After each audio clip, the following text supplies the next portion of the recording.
Story number 1. Titled, The Sands That Hungered.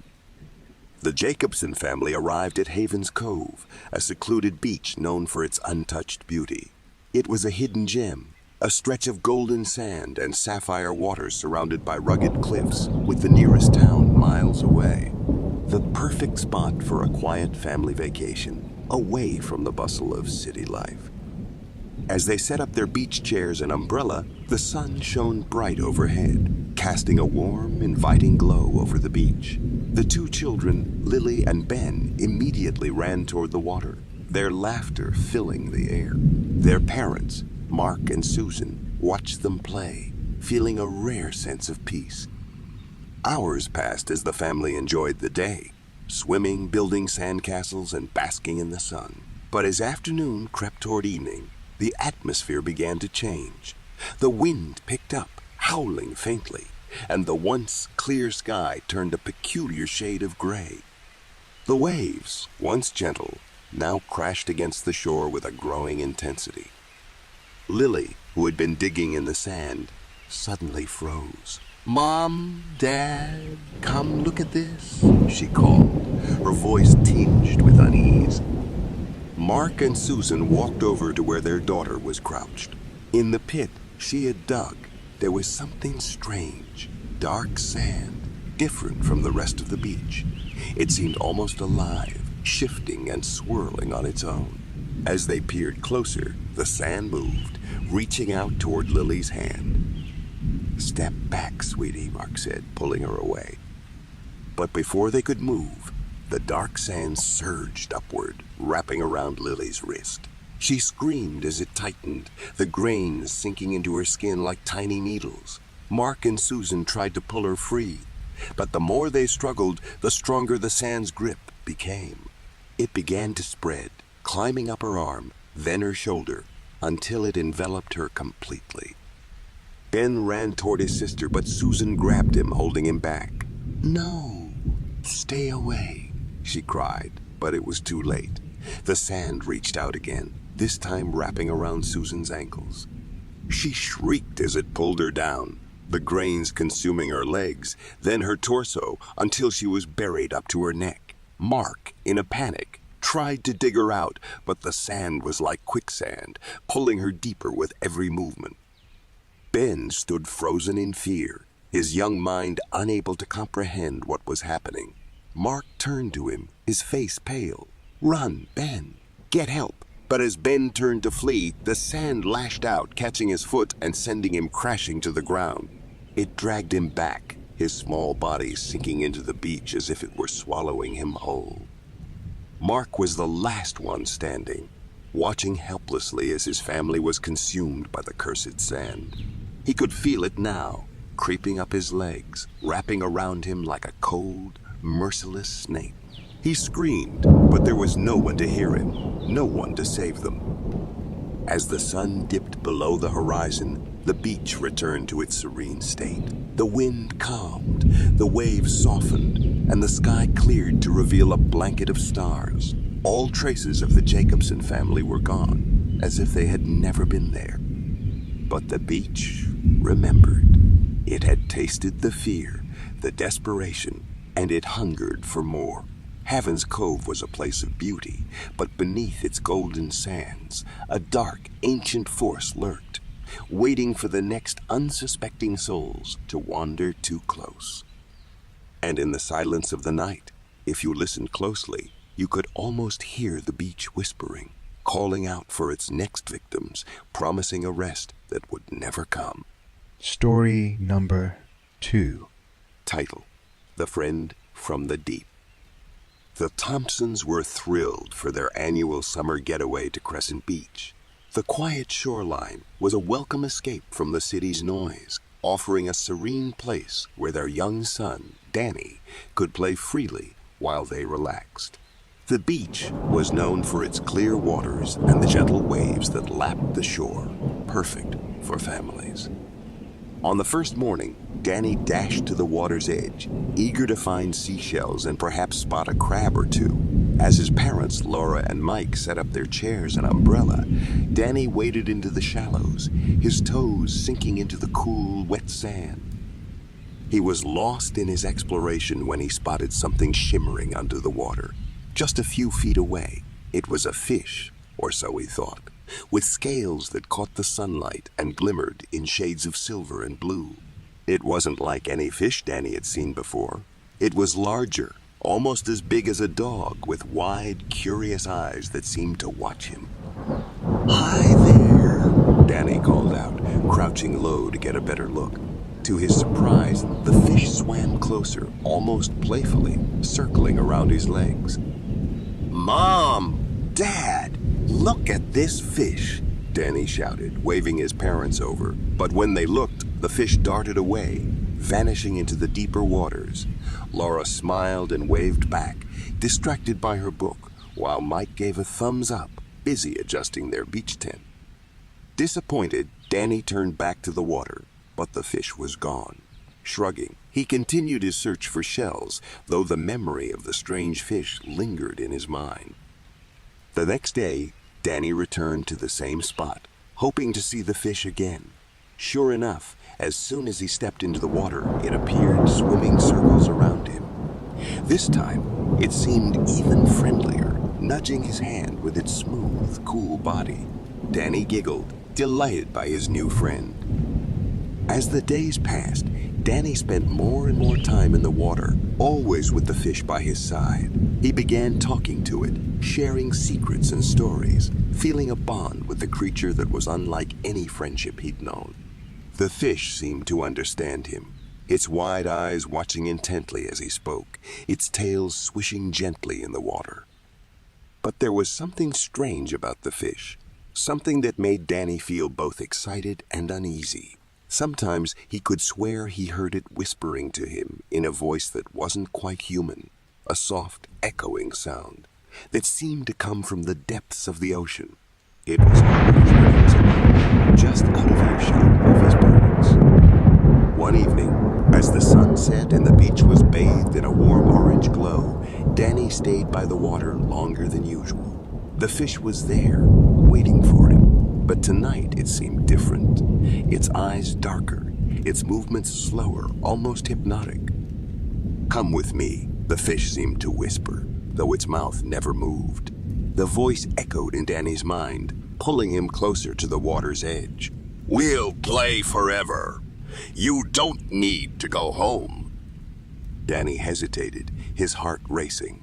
Something was wrong, but the fish's voice was soothing, almost comforting. It promised him endless adventures, a world beneath the waves where he would never be lonely again. The water around his ankles grew colder, pulling him in deeper. "Danny," his mother's voice cut through the haze, sharp with concern. Laura had noticed how late it was and was calling him back to shore. Danny snapped out of his trance, his eyes wide as he realized how far he'd waded into the water. The fish's eyes flashed with something dark and menacing. "Don't leave me," it hissed, the voice now desperate, angry. Danny felt a cold, slimy tendril wrap around his ankle, pulling him under. He screamed, but the sound was muffled by the water. Danny, Laura, and Mike rushed into the surf, their hearts pounding. Mike grabbed Danny just as he was being pulled under, yanking him free with a force that sent them both crashing onto the sand. Danny was shaking, coughing up water, his eyes wide with terror. But when they looked back at the water, the fish was gone, leaving only ripples in its wake. That night, Danny had nightmares of dark waters and glowing eyes watching him from the depths. The fish, or whatever it was, haunted his dreams, calling out to him, begging him to return. The next morning, the Thompsons packed up and left Crescent Beach, cutting their vacation short. Danny refused to go near the water again, even as they drove away, his eyes fixed on the distant shore. As they left, the ocean remained calm, but beneath the surface, something ancient and hungry lingered, waiting for another child to wander too close. The fish was not a fish, but something much older, much darker, a creature from the deep, forever searching for a friend to drag down into its watery abyss. Story number 3. Title: The Curse of Crescent Beach. Crescent Beach was known for its serene beauty, a hidden gem nestled along the coast, far from the bustling towns. The beach had an untouched quality, where the sand was soft, the waves were gentle, and the sunsets painted the sky with hues of pink and gold. But beneath its picturesque surface lay a dark secret, whispered among the locals but rarely spoken aloud. They said the beach was cursed, that it had claimed lives before and would again. Many years ago, there was a girl named Lily who had fallen in love with a boy named Ethan. Lily was a kind, gentle soul who believed that love could conquer all. Ethan, however, was different, charming and handsome, but with a heart as fickle as the tide. Despite his flaws, Lily loved him deeply, and Ethan knew it. One warm summer night, Lily and Ethan went to Crescent Beach, just the two of them. It was a night much like the one that would come years later, with a full moon hanging low in the sky and the ocean calm, reflecting the stars like a mirror. They had planned a romantic evening, one Lily had looked forward to for weeks. She had no idea that it would be her last. They sat together on the sand, the gentle waves lapping at their feet, and Lily's heart swelled with love and happiness. She thought Ethan was finally ready to commit to be hers forever. But Ethan had other plans.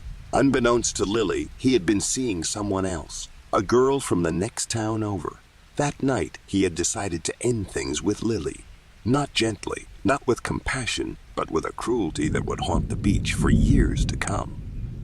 As they talked, Ethan grew distant, his gaze fixed on the horizon. Lily noticed her heart sinking with unease. "Is something wrong?" she asked, her voice barely a whisper, afraid of the answer. Ethan didn't reply. Instead, he stood up, his expression cold. Without a word, he grabbed Lily's hand and led her closer to the water. She followed, confused and frightened, but trusting him completely. They waded into the shallows, the water cool around their ankles. Ethan's grip on her hand tightened, becoming painful. Lily tried to pull away, but he wouldn't let go. Panic set in as she realized something was terribly wrong. "Ethan, what are you doing?" she asked, her voice trembling. Ethan looked at her, his eyes devoid of any warmth or affection. "I'm sorry, Lily," he said, though there was no remorse in his tone. "But this has to end. I can't be with you anymore." Before Lily could react, Ethan pushed her into the deeper water. She screamed, but the sound was swallowed by the night. She thrashed and struggled, but Ethan was stronger, and the ocean, which had been so calm, seemed to turn against her. The waves rose, pulling her under, filling her lungs with salt water. Ethan watched as she fought, as her life slipped away beneath the waves. Her eyes, wide with terror and betrayal, locked onto his, silently pleading for mercy that would never come. With one final desperate gasp, Lily was gone, her body claimed by the sea. Ethan stood there for a moment, the reality of what he'd done sinking in. But the water was still once more, the beach, quiet, as if it had swallowed the truth along with Lily. He turned and walked away, leaving no trace of the horror that had just unfolded. But the beach remembered, and so did Lily. From that night on, the beach was no longer the same. It was said that on calm, moonlit nights, when couples ventured too close to the water, something would stir beneath the surface. Locals warned that the spirit of a girl, betrayed and drowned by the one she loved, roamed the shores, seeking vengeance. She was restless, her soul bound to the place where her life had been so cruelly taken. Years passed, and Ethan moved on, never speaking of that night. He never returned to Crescent Beach, but the curse lingered, waiting for another chance to fulfill its dark purpose.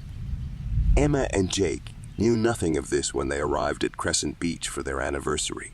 The night was almost too perfect, The moon hung low, casting a silvery glow over the calm ocean, and the gentle breeze carried the scent of salt and wildflowers. Emma and Jake were blissfully unaware of the tragedy that had occurred there years before, of the curse that now lingered in the air, waiting for its next victim. As they set up their blanket and wine glasses on the soft sand, they felt as though they were the only two people in the world. The sound of the waves, rhythmic and soothing, lulled them into a sense of security. They laughed, whispered sweet nothings, and shared their dreams for the future, completely absorbed in each other. As the night deepened, the air grew warmer, almost stifling, but neither of them noticed. Emma lay back on the blanket, gazing up at the stars, while Jake poured more wine. She felt so happy, so content, that she didn't notice the slight change in the atmosphere, the sudden stillness in the air, as if the world was holding its breath. Jake leaned over to kiss Emma, and as their lips met, a shiver ran down her spine, an inexplicable feeling of dread. She pulled back slightly, frowning as she glanced out toward the ocean. The waves, once so calm and gentle, had started to rise. At first, it was subtle, just a slight increase in the height of the waves, a bit more foam along the shore. But within moments, the change became more pronounced. The water, dark and churning, began to push further up the beach, creeping closer to where they sat. "Did you see that?" Emma asked, her voice shaky as she sat up. "See what?" Jake responded, distracted by the wine. Emma pointed out to the ocean. "The waves. It feels strange." Jake turned to look, his smile fading as he noticed what she was talking about. The waves were indeed growing larger, more violent, crashing against the shore with increasing force. The wind, which had been a gentle breeze, was now howling around them, stirring the sand and making the air thick with moisture. The sky, clear just moments before, was now obscured by fast-moving clouds that seemed to appear out of nowhere. As they watched, the sea seemed to darken, taking on an unnatural hue, almost as if it were boiling. A low, eerie hum filled the air, and with each passing second, the tension grew. Emma's heart raced, her instinct screaming that something was terribly wrong. "We need to leave, Jake," Emma urged, her voice trembling with fear. Jake nodded, quickly packing up their things, but the atmosphere was growing increasingly oppressive. The temperature dropped suddenly, the warm night turning bitterly cold in an instant. The waves were now massive, crashing onto the shore with a force that sent spray high into the air. The wind whipped around them, nearly knocking them off their feet as they struggled to stand. And then, amidst the chaos, Emma saw it, a figure emerging from the water. At first it was just a shadow, barely visible in the dim light, but as it moved closer, it became clearer. It was a woman, drenched and dripping with seawater, her long hair plastered against her face, her eyes cold and empty, locked onto Emma's with an intensity that sent a chill through her entire body. It was Lily. Emma froze in place, her breath catching in her throat. The woman was beautiful, but there was something terribly wrong about her. Her skin was pale, almost translucent, and her expression was twisted with a mix of sorrow and fury. As she moved closer, the air around them seemed to grow colder, and the waves grew more violent, as if responding to her presence. Jake hadn't yet noticed the figure, too focused on packing up their things, but Emma couldn't look away. The woman's gaze was piercing, filled with an indescribable pain and rage that seemed to reach out and grip Emma's heart.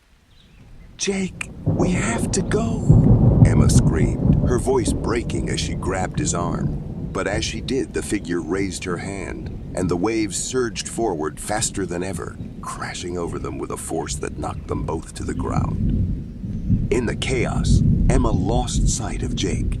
She scrambled to her feet, panic surging through her as she called out his name, but the wind and waves drowned out her voice. The water was everywhere, icy and relentless, pulling at her legs, threatening to drag her under. Then she saw Jake a few feet away, struggling to stand. But before she could reach him, the woman appeared beside him, her hand outstretched toward him. Jake's eyes widened in terror as he finally saw her, but it was too late. The woman's hand wrapped around his wrist, her grip like iron, and she began to pull him toward the water. "No, let him go," Emma screamed, rushing toward them, but the waves were too strong, the wind too fierce. She watched in horror as Jake struggled against the woman's grip, but he was powerless against her strength. The water surged around them, rising higher, swallowing them both. The last thing Emma saw was Jake's face, twisted in terror, before he was dragged under the water, the woman's cold, dead eyes never leaving hers. Then, as quickly as it had begun, the storm ceased. The wind died down, the waves receded, and the night returned to its previous calm. Emma was left standing alone on the beach, soaked and trembling, her heart pounding in her chest. The ocean was once again serene, as if nothing had happened. But Jake was gone, taken by the spirit of the drowned girl, her vengeance fulfilled once more. Crescent Beach was silent, save for the gentle lapping of the waves against the shore. The moon shone down on the sand, peaceful and bright, but the memory of what had happened lingered in the air, a dark presence that would never fully fade. The curse of Crescent Beach remained, waiting for the next couple to venture too close to the water, to tempt the fury of the forgotten girl who had been betrayed and drowned so many years ago. And on certain nights, when the moon was full and the air was too still, the beach would reclaim what it was owed, one soul at a time. Thank you for watching our video. For more creepy stories, stay tuned to our channel. Like, subscribe, and share. See you next time. Till then, take care.